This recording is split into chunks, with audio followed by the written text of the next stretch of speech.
Now what we want to do is introduce the concept of second law efficiency, and it's basically how well the energy potential, the availability, is transmitted into work and work producing things or consuming things, turbines, compressors, or in heat exchangers where we have a transfer of energy. We're looking at how well the availability does. So the second law of efficiency in general is the change of the availability of the system over the change of the availability of the source. And so we're going to apply this to turbines, compressors, and heat exchangers.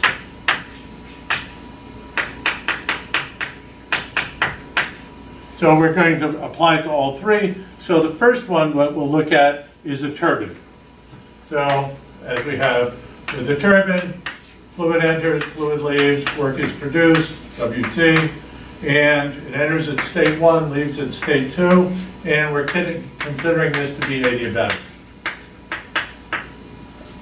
So if I look at the first law for this, I have Q plus H1 is equal to WT plus H2. It's adiabatic, so Q is 0, and WT is equal to H1 minus H2. And so we've been doing this since chapter 3, so this is not new news, this is old news. What we're now looking at is that the reversible work between 1 and 2, W dot reversible, is equal to psi 1 minus psi 2. And if we look at the TS diagram for this, just in case we want to refer to it, it goes from state 1 to state 2. And we know that in any actual process there's an entropy increase. In chapter 8 we looked at that the entropy out is going to be greater than or equal to the entropy in. So now if I look at the second law of efficiency, the turbine converted the energy potential of the source, which is the change of availability of the source, and it converted it into work actual, which is the work of the turbine. So what we have is how well did this energy potential get converted into actual work, and that's your second law of efficiency for a turbine. For a compressor, we have the opposite situation.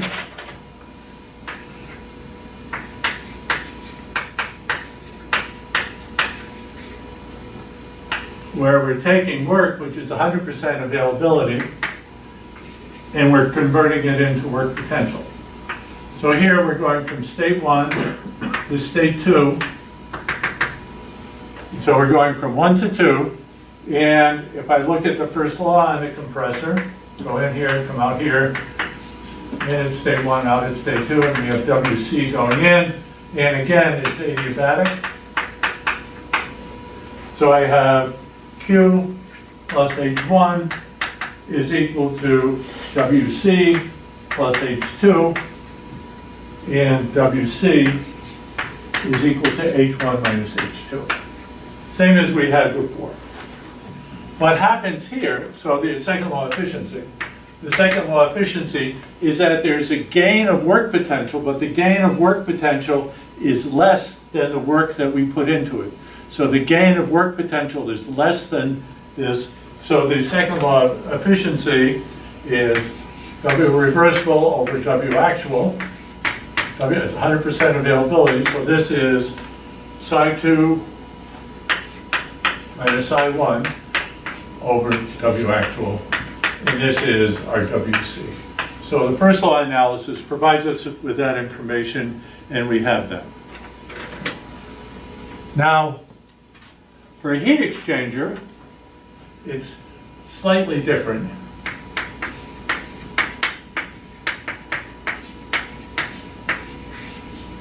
So here we have our drawing of the heat exchanger, where we have the hot fluid going in from 1 to 2, the cold fluid going in, and here we have cool going in at state 3 and leaving at state 4. This is our consistent model. In here, we're going to have m dot hot and m dot cold.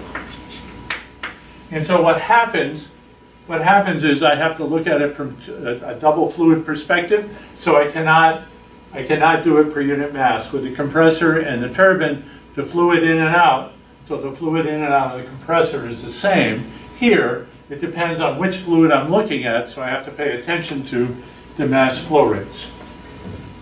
So the work potential of the hot fluid, so the hot fluid gives up work potential to the cool fluid, so the work potential of the hot fluid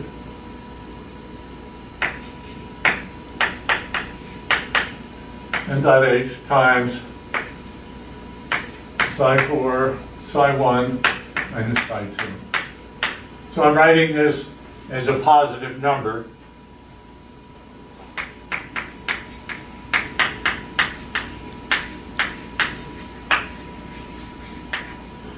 And the work potential, so this, and the work potential gain of the cold fluid is m dot c times psi 4 minus psi 3. And the second law efficiency is m dot c, the work potential gain, psi 4 minus psi 3, over the work potential given up, m dot h, times psi 1 minus psi 2. So this is different than in the text. What the text did is a special case using a Carnot cycle or something. And so that doesn't apply in general. This does apply in general, and we'll use this.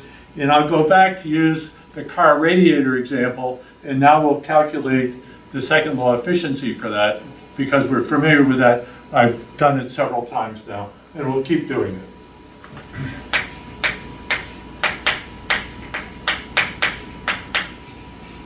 So with the car radiator, we had it, the same example that we had before, 0.2 kilograms per second of water. We calculated that m dot A was equal to 0.835 kilograms per second of the air. We have the temperatures and all that stuff. And so now, m dot W is equal to times psi 1 minus psi 2 is equal to m dot W times h1 minus h2 minus t0 times s1 minus s2. So in this case, there's no change of kinetic or potential energy. So we can substitute in for that. So we have m dot times delta psi of the water is equal to 0.2. So now we're going to substitute in all the numbers that we have. 419.61 minus 293.06 minus 300 times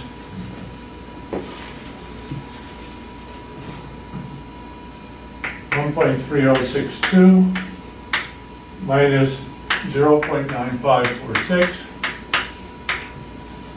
And if we do that, we're going to have m dot W is equal to m dot W times delta psi W is equal to 2107 kilowatts. So, and now we're going to do the same thing on the air side. So we're going to do the same thing on the air side and calculate its change of availability.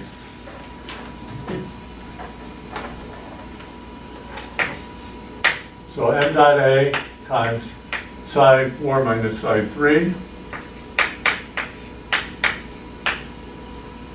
is equal to m dot A times h4 minus h3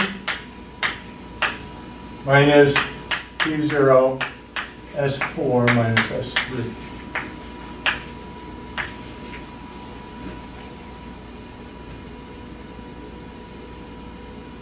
And this is C sub P, T4 minus T3. And we had calculated this before in an earlier problem, so I'm just going to pull that number. This number was 0.08, but we'll just pull that number from before. So m dot A times delta psi A is equal to 0.835 times 1.0047 times 30, difference in temperature, minus 300 times 0.08.